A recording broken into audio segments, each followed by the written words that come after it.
Сәлем достар, сіздер гречкадан жасалған котлет дайындап көрдіңіздер ме? Ендеше осындай тойымды әрі тез дайындалатын котлетті бірге дайындаймыз. Мұндай котлеттерді кешкі немесе түскі тамаққа ұсынуға өте ыңғайлы, әрі тез дайындалады. Котлеттерді дайындау үшін 400 грамм қайнатылған гречка, 2 жұмыртқа, 1 пияз, 1 сәбіз, 2 шай қасық тұз, 1 шай қасық қара бұрыш, өсімдік майы. Өсімдік майы бізге сәбіз бен пиязымызды майда қуырып алу үшін керек. Мен гречканы қайнатуға 400 грамм салдым, бірақ ол қайнағаннан кейін көлемі ұлғайды. Ең алдымен қызып тұрған тападағы майға пияз бен сәбізді қуырып аламыз. Пиязды салып, себелеп тұз бен қара бұрыш саламыз. Пиязымыз осылай әдемі болып қуырылғаннан кейін үстіне үккіштен өткізілген сәбізді саламыз.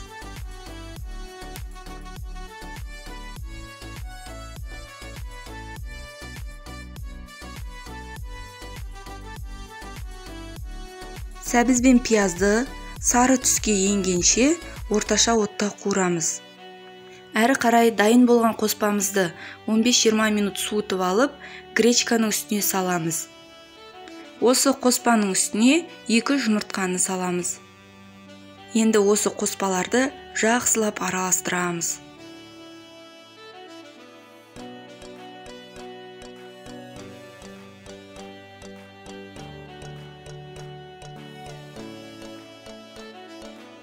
Араласқан қоспаның үстіне осылай ұнды саламыз. 2 шай қасық тұзды саламыз. 1 шай қасық қара бұрышты себелеп саламыз. Қара бұрышты өздеріңіздің қалауларыңызша көбірек салуға болады. Мен сәл көбірек салдым, өйткені мен қара бұрышты көбірек салған жақсы көремін. Әрі қарай осы қоспаларды жақсылап араластырамыз. Міне, өздеріңіз көріп тұрғандай котлет жасайтын қоспамыз да дайын. Енді қоспадан өзімізге қажетті формада шариктерді алып, котлеттің пішінін жасаймыз.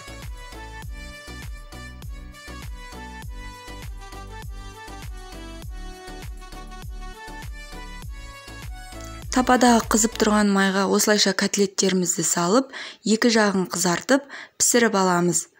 Котлеттер өте тез піседі.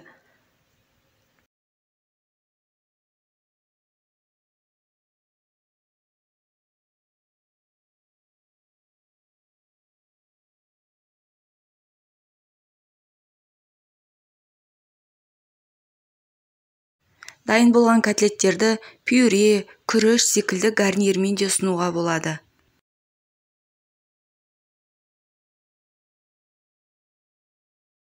Достар, қараңыздаршы, міне біздің котлеттеріміз де дайын.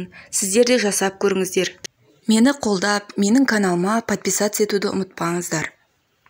Достар, үйде міндетті түрде жасап көріңіздер. Себебі өте тез дайындалады, әрі дәмді.